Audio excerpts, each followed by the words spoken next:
The Runaway Kite, an adventure in Japan. Disney's Small World Library.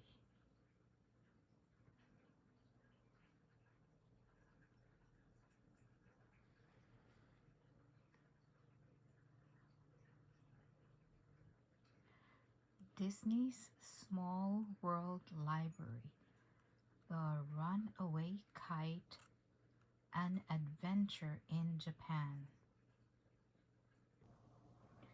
Mickey Mouse and Goofy gazed out the window of the bullet train, the fast-moving Japanese express train. They were on their way to Tokyo to see new and different things and to make new friends. As the train sped along, Mickey pointed out the sights. "Look, Goofy, there's Mount Fuji," he said. "It's the highest mountain in Japan."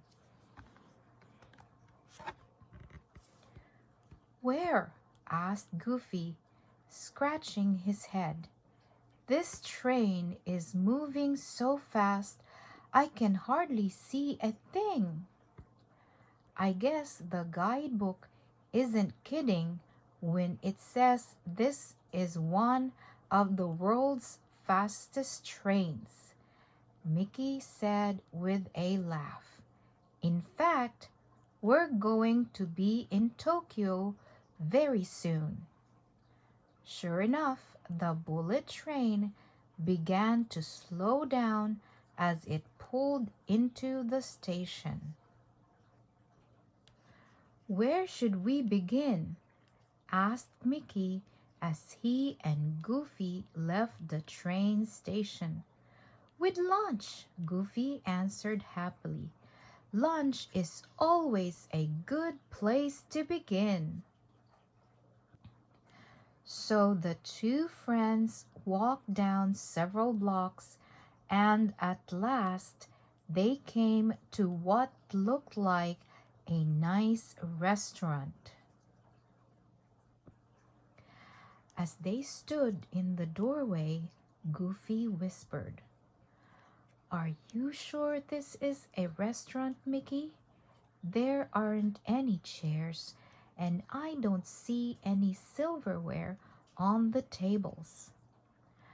A moment later, a woman in a kimono showed them to their seats, which were soft cushions on the floor.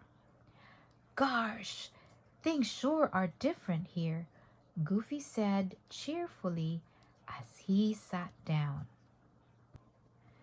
The woman brought fish and rice for the two friends to eat. She brought chopsticks too, which the Japanese use instead of forks. Goofy couldn't pick up his fish with the chopsticks. Mickey couldn't eat his rice. "A guy could get really hungry here," said Goofy. The woman in the kimono smiled. She showed them how to hold the chopsticks, and at last they were able to eat. After lunch, Mickey and Goofy went to the toy museum.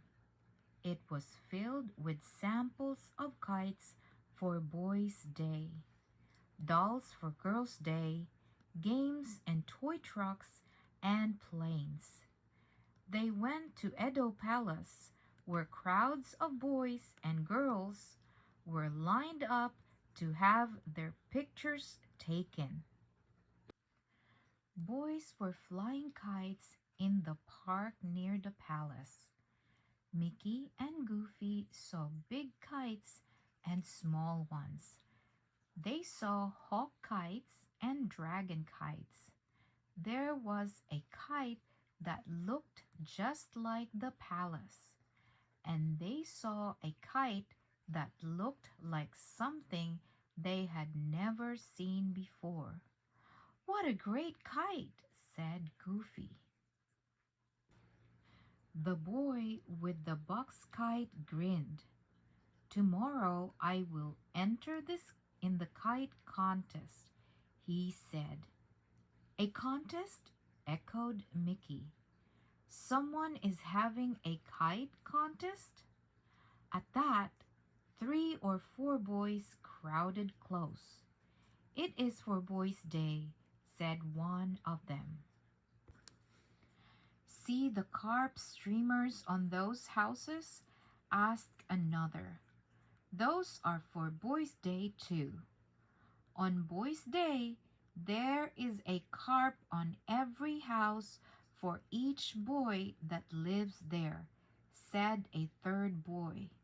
"The carp is our symbol for strength, and every Japanese boy hopes he will grow up to be strong and brave, like the carp," he added proudly.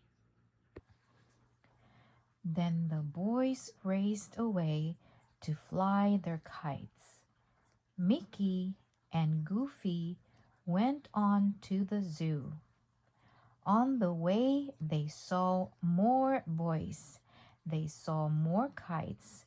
They saw more carp streamers on the houses too. At the zoo, there were more boys flying kites.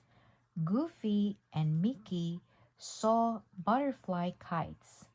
They saw a kite that looked like a big bee. They even saw a kite that looked like a caterpillar with 100 legs.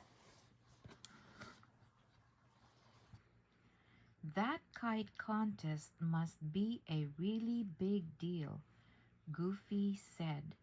"Looks like every kid in town will be in it. Do you think we could fly a kite in the contest too, Mickey?" he asked hopefully. "I don't think so, Goofy," Mickey replied. "It says in the guidebook that Boys' Day is only for boys." "Okay, so we won't be in the contest," Goofy said. "But let's go get a kite and fly it anyway." "Good idea," Mickey agreed. They hurried to a toy store, but they were too late. The man who owned the store had sold his last kite just that morning. By now, Goofy had his heart set on flying a kite. "I know," said Mickey. "Let's make one that looks just like the box kite the boy we met earlier was flying. It will fly as well as anything we could buy." So Goofy and Mickey found a store where a shopkeeper sold them paper, bamboo sticks, glue, and string. They bought everything they needed to make a box kite. "Where shall we go to make our kite, Goofy?" asked Mickey. "How about the park over there?" Goofy replied. "Good idea," said Mickey. "Come on." They walked over to a quiet part of the park. They sat down and began to work on their kite. As they worked, bamboo sticks, paper, and string began to pile up around them. Perhaps it was not so easy to make a kite. Just then, a friendly police officer walked by. "What's the matter?" he asked. "We're having trouble making a kite," said Mickey. The policeman showed them how to tie the bamboo sticks together and to glue on the paper. Then the policeman showed them how to write the Japanese symbols for good luck and happiness to decorate their kite. Mickey and Goofy thanked the policeman for his help. At last, their kite was ready to fly. Goofy held the kite string and ran. The wind caught the kite and it lifted way up into the sky. "Yippee!" cried Mickey. Goofy ran faster and faster, gazing up at the kite as it blew across the sky. But he wasn't watching where he was going, and crash! He tripped and fell flat on the ground. "Oof!" he groaned, letting go of the kite string. "Oh no!" cried Mickey. The wind whirled the kite away above the rooftops. "Stop!" shouted Mickey. "Come back!" called Goofy. Mickey and Goofy chased after the kite, running as fast as they could. They raced through the crowds that filled the busy streets. The two friends ran across bridges and rushed through parks and past people, never losing sight of their kite for a moment. Suddenly the wind changed. The kite began to fall, plummeting through the sky until it disappeared behind a wall. Mickey and Goofy stopped running and looked around. They were not on a busy street now. They were in a quiet lane. Before them they saw a wall, and through the gate they saw where the kite had fallen. Goofy peered through the gate and saw a tiny house with a carp streamer flying from the roof. Goofy also saw a little boy talking excitedly to his mother. The boy was holding Goofy and Mickey's kite.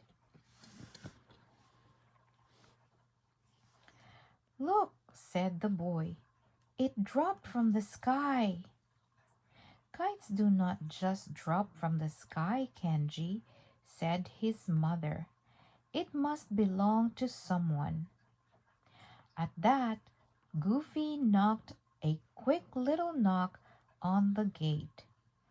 Kenji turned to look at him. "Oh," he said, "this is your kite, isn't it?" "Yep," replied Goofy. "My friend Mickey and I made it, but it ran away." The boy looked sad as he handed back the kite. "If it were my kite, I could enter the contest tomorrow," said the boy slowly. "Don't you have a kite of your own?" Mickey asked. The boy did not. "I waited too long," he said. "When I went to the toy shop, all the kites were gone. I made one, but it wouldn't fly." "Gosh," said Goofy. Then he thought for a minute. "Our kite can fly, and we really wanted to enter it in the contest. But we can't be in the contest," Mickey began, "unless we find a boy who can fly our kite," Goofy added. "Want to be our partner, Kenji?" he asked the boy. "You can fly the kite," said Mickey. "Goofy and I will cheer." "You mean it?" asked Kenji joyfully. He was all smiles. "We mean it," said the two friends.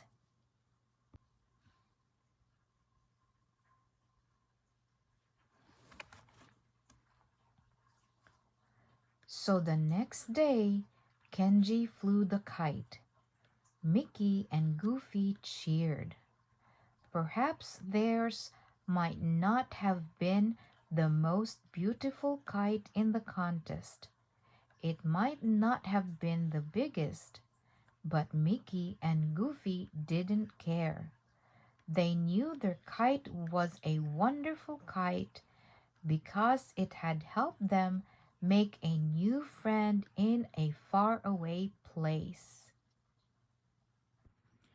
Did you know? Every country has many different costumes and places that make it special. Some of the things that make Japan special are mentioned below. Do you recognize any of them from the story? The Tokyo Fukuoka Express train, also called the Bullet Train, is one of the world's fastest passenger trains. It speeds between Tokyo, the capital of Japan, and the city of Osaka at 130 miles per hour. Mount Fuji is the highest mountain peak in all of Japan. It is really a volcano, but it hasn't erupted in almost 300 years, and the Japanese hope it never will again. The Imperial Palace has been the official home of Japan's emperors for over 120 years. The palace is really a fort with bridges and moats. Boys' Day in Japan is on May 5. For each son in a household, a carp streamer is flown from the roof of the house. On Boys' Day, boys fly kites and display dolls of great warriors and heroes. Japanese girls have their own day too. On Girls' Day, March 3, girls invite friends to see their beautifully dressed dolls and eat special rice cakes called hisimochi.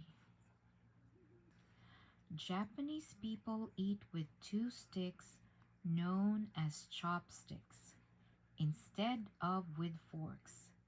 Mickey has gotten very good at eating sushi, raw fish wrapped around rice balls, with his chopsticks.